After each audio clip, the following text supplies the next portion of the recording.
Good morning, Kipsters. Today we are going to be diving into Chapter 2. If you are someone that took the reading star today, yay, you did it! I can't wait to see all of your annotations. If you are someone that is taking the reading star on Friday, I am very excited to see you. Many of you that are virtual, I haven't actually seen in person, so very excited for that.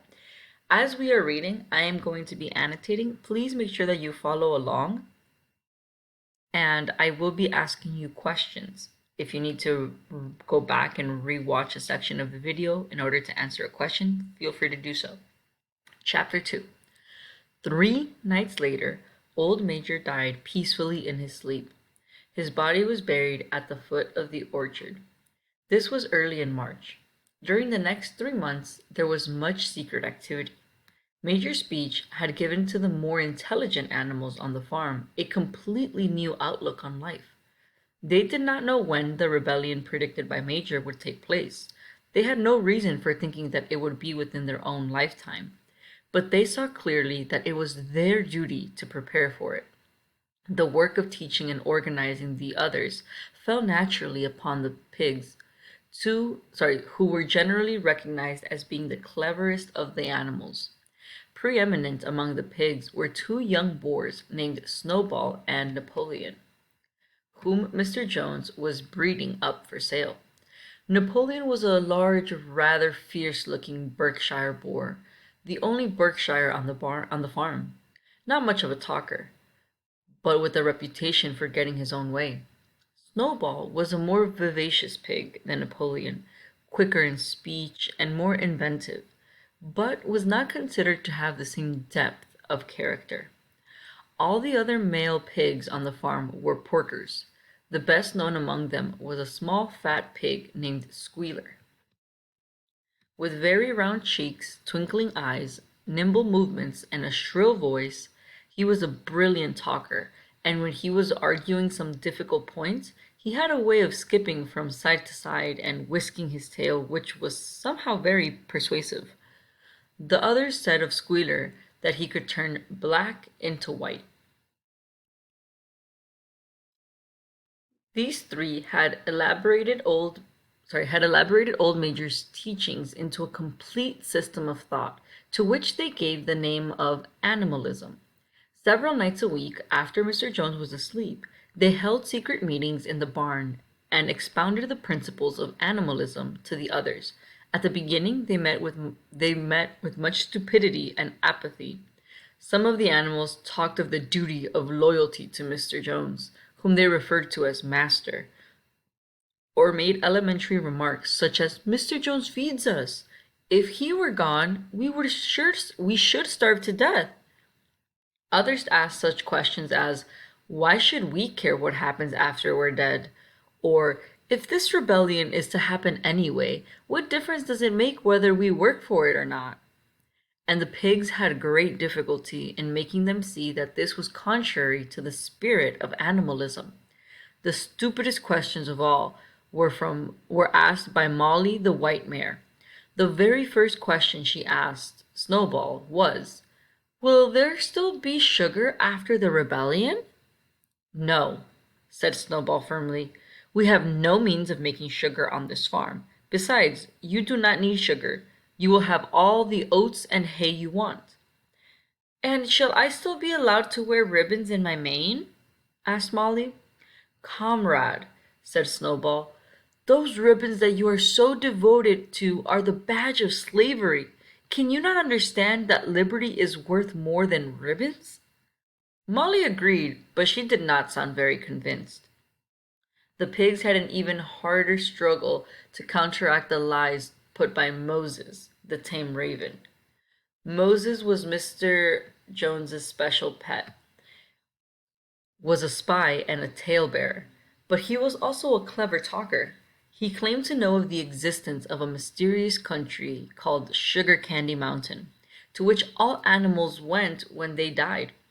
It was situated somewhere up in the sky, a little distance beyond the clouds, Moses said. In Sugar Candy Mountain, it was Sunday 7 days a week, clover was in season all the year round, and lump sugar and linseed cake grew on the edges. The animals hated Moses because he told tales and did not work, but some of them believed in Sugar Candy Mountain, and the pigs had to argue very hard to persuade them that there was no such place. What does persuade mean? It's like convincing someone to believe something. So here, cause someone to do something through reason or argument. So you are arguing in order to convince someone to believe something. Their most faithful disciples were the two cart horses, Boxer and Clover. These two had great difficulty in thinking anything out for themselves, but having once accepted the pigs as their teachers, they absorbed everything that they were told and passed it on to the other animals by simple arguments. They were unfailing in their attendance at the secret meeting in the barn and led the singing of Beasts of England, with which the meetings always ended. Now, as it turned out, the rebellion was achieved much earlier and more easily than anyone had expected. In past years, Mr. Jones, although a hard master, had been a capable farmer, but of late he had fallen on evil days. He had become much disheartened after losing money in a lawsuit and had taken to drinking more than was good for him. For whole days at a time, he would lounge in his Windsor chair in the kitchen, reading the newspapers, drinking, and occasionally feeding Moses on crusts of bread soaked in beer. His men were idle and dishonest. The fields were full of weeds, the buildings wanted roofing, the edges were neglected, and animals were underfed. June came, and hay was almost ready for cutting. On Midsummer's Eve, which was a Saturday, Mr. Jones went into Willingdon, and got drunk at the Red Lion, and he did not come back till midday on Sunday. The men had milked the cows in the early morning, and then had gone out rabbiting, without bothering to feed the animals. When Mr. Jones got back, he immediately went to sleep on the drawing room sofa, with the news of the world over his face, so that when evening came, the animals were still unfed. At last they could stand it no longer. One of the cows broke in the door of the store shed with her horns, and all the animals began to help themselves from the bins. It was just then that Mr. Jones woke up. The next moment he had his four men were in the store shed with whips in their hands, lashing out in all directions. This was more than the hungry animals could bear. With one accord, though nothing of the kind had been planned beforehand, they flung themselves upon their tormentors. Jones and his men suddenly found themselves being butted and kicked from all sides. The situation was quite out of their control. They had never seen animals behave like this before, and this sudden uprising of creatures whom they were used to thrashing and maltreating just as they chose frightened them almost out of their wits. After only a moment or two, they gave up trying to defend themselves and took to their heels. A minute later, all five of them were in full flight down the cart track that led to the main road, with the animals pursuing them in triumph. Okay, so here we have our problem and our solution. What was the problem? Yep, the problem was that the animals were not being fed. And what was our solution? Yep, one of the cows just broke in to the shed and they helped themselves to the food. They were hungry. And then we have another problem. Yep, Mr. Jones came in and him and his men, they started hitting them with like whips. So I'm going to go ahead and highlight that. And then last but not least, what was the solution to them being hit with whips? Yep, they went and chased them out of the farm. So here, a minute later, they all ran. Let's see how it ends. Mrs. Jones looked out of the bedroom window and saw what was happening, hurriedly flung a few possessions into a carpet bag, and slipped out of the farm by another way. Moses sprang off his perch and flapped after her, croaking loudly. Meanwhile, the animals had chased Jones and his men out on the road and slammed the five-barreled gate behind them. And so, almost before they knew what was happening, the rebellion had been successfully carried through. Jones was expelled and the manor farm was theirs. For the first few minutes, the animals could hardly believe in their good fortune. Their first act was to gallop in a body right around the boundaries of the farm, as though to make sure that no human being was hiding anywhere upon it. Then they raced back to the farm buildings to wipe out the last traces of Jones's hated reign. The harness room at the end of the stables was broken open. The bits, the nose rings, the dog chains, the cruel knives with which Mr. Jones had been used to castrate the pigs and lambs were all flung down the well. The reins and the halters, the blinkers, the degrading nose bags were thrown on to the rubbish fire, which was burning in the yard. So were the whips. All the animals capered with joy when they saw the whips going up in flames. Snowball also threw on the fire the ribbons with which the horses' manes and tails had usually been decorated on market days. Ribbons, he said, should be considered as clothes, which are the mark of a human being. All animals should go naked. When Boxer heard this, he fetched a small straw hat which he wore in summer to keep the flies out of his ears, and flung it on the fire with the rest. In a very little while, the animals had destroyed everything that reminded them of Mr. Jones. Napoleon then led them back to the store shed and served out double ration of corn to everybody, with 2 biscuits for each dog.